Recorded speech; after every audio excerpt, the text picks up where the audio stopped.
I was 21 years old when I started Resting Place with a group of friends.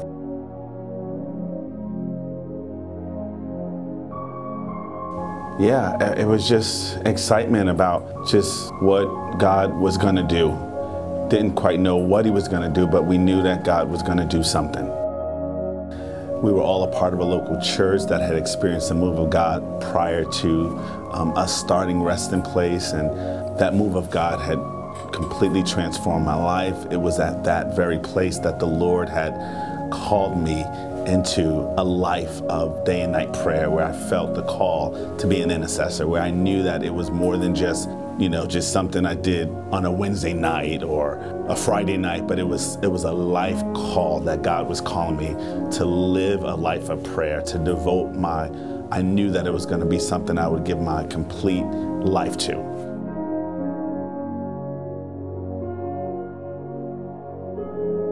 We had been experiencing an outpouring. We had many prophets and prophetic words coming through, and talking about God raising up houses of prayer.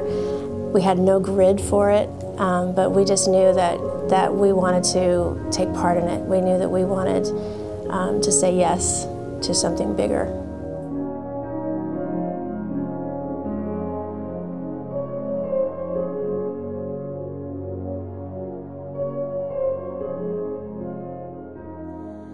This is the place where our journey began in 2003. Amazing memories were made, and our lives were forever changed. This is the Visbean's house.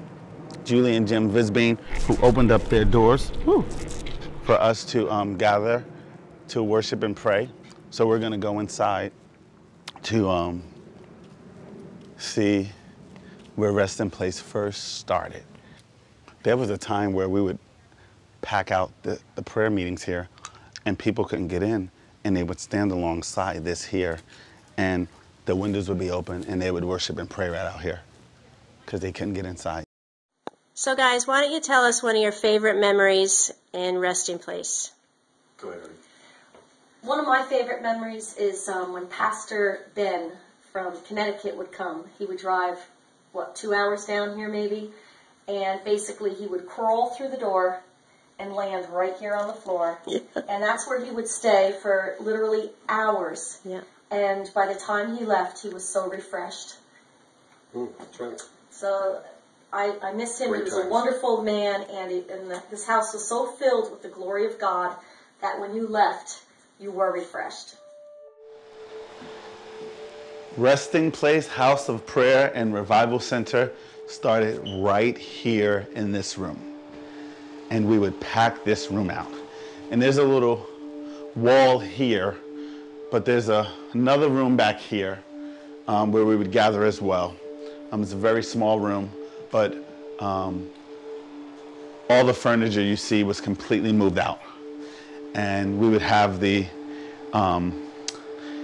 drums were here, and the bass player was here, and the electric was here, and the guitar player was here, and the sound system, we had two speakers that were, one was there, one was over here.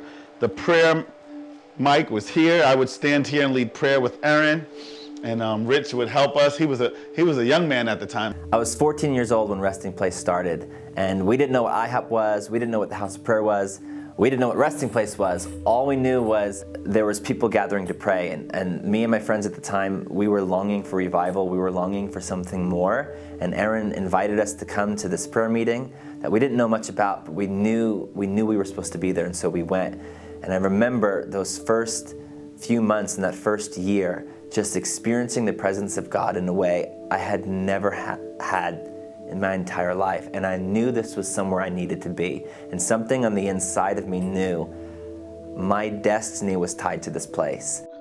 And then this was the kitchen. There was times where we couldn't fit in the room to dance, and we came in here. And so this was, I remember times I would take off running through the whole house. And the Spirit of God would come on me. I would run from this room to that room to that room to this room. I mean, now looking at it, it was like, back then it was humongous, but we made it work. And God showed up. And so this place here is the beginning days of Resting Place 15 years ago.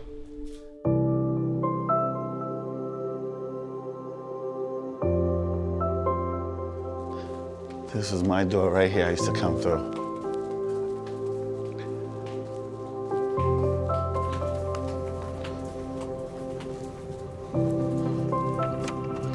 This room is where we originally started Monday nights. Unfortunately, we cannot get in the room right now because it's locked, but we started having prayer meetings here on Monday nights. A small group of us, probably about 5 to 8 people the most, and we would gather in this little small room here, and we had a CD player, and the Lord would show up, and there was times where it was hard, and I would find an excuse to leave early. But for the most part, God was always showing up at these prayer meetings, and so we started out in this room right here.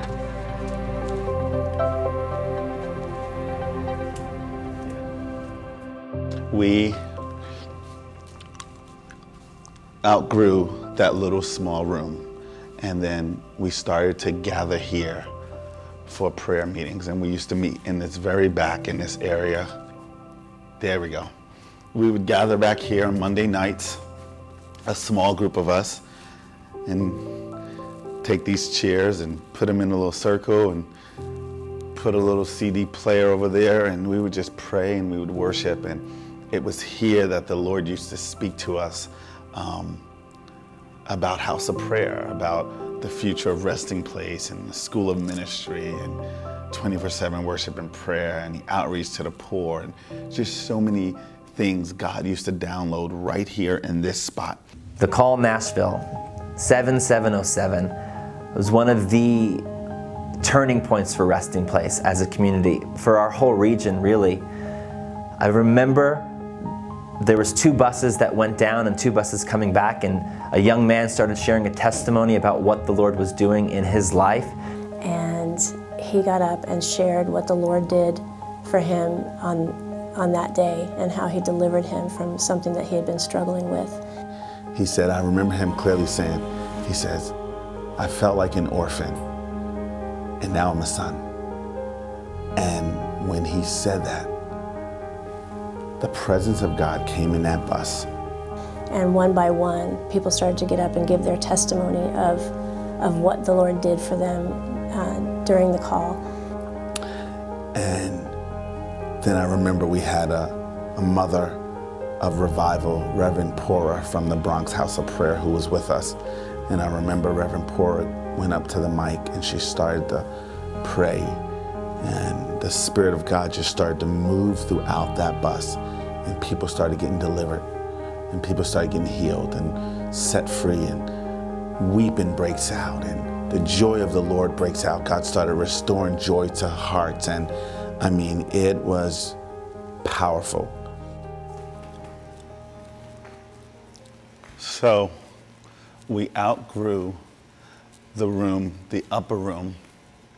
And this was and still is, the youth room of Bethany Church that the pastor allowed the prayer meeting to move down to the gym. So we outgrew that little small space, and they allowed us to start meeting down here. And this was the leaders section over here. We would sit here, and I remember Papa Bill used to sit over there. He would sit over there. That was Papa Bill's section right over there. And Aaron, myself, Rich, we would sit here in this front row, and we would lead the prayer meeting. And in this room, we would do the same thing we were doing up in the upper room, worship, prayer, and we were only using CDs. And I remember one Monday night, Roger Parker came to me and he said, hey, what do you think about doing live worship on Monday night? And I said, well, never really thought about it because the CDs are working. I mean, we were averaging about 200 young adults in a prayer and worship meeting with just CDs. And I said, well, I'll ask around. Let me just see if someone would do worship one Monday. And I remember asking Rebecca Sankey. She got together a band, and the following Monday we had live worship, and the Spirit of God fell in this room.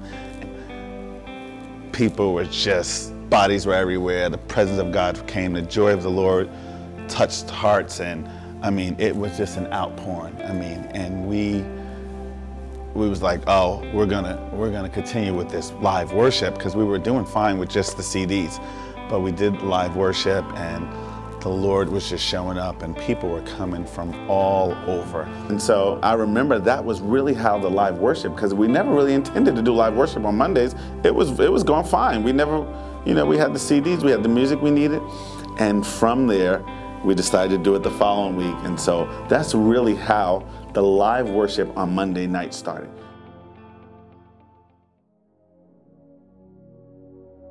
August 2009 was a transition period. We had no idea what was going on. Only Ali, Aaron, and Bill knew that we needed to find a new location. And I remember starting to get these prophetic words. 2 weeks in a row we had guest speakers, and one of the speakers said, God is going to connect you with an Argentinian man. It's a season of transition. And another speaker said, I see a building, I see a transition, I see a governmental center, I see these white pillars in this building. Well, the very next day, myself and Ali drive to Kingsgate, Pastor Dave and Denise Greco, and their building was under construction. They hadn't opened it yet. They were renting out this suite in 86 Lackawanna Business Park, and we walk into the doors, and as soon as we walk in, no carpet, dust everywhere, but we look up, and there's the white pillars. And right in that moment, the presence of God came, because you knew this was the governmental center that God was sending us to.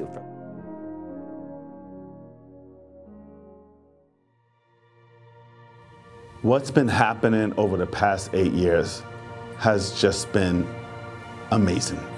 One of the great things that happened when we moved to this location that we're in present was the diversity. When we moved to Woodland Park is when, like, the Lord just opened up the floodgates to the nations, and the nations started to stream to Resting Place. And so that was one thing that happened, which was an amazing thing. I mean, when you look at our community today, it is every tribe, every tongue, every people in this ministry, and it is so beautiful that everybody finds their place here.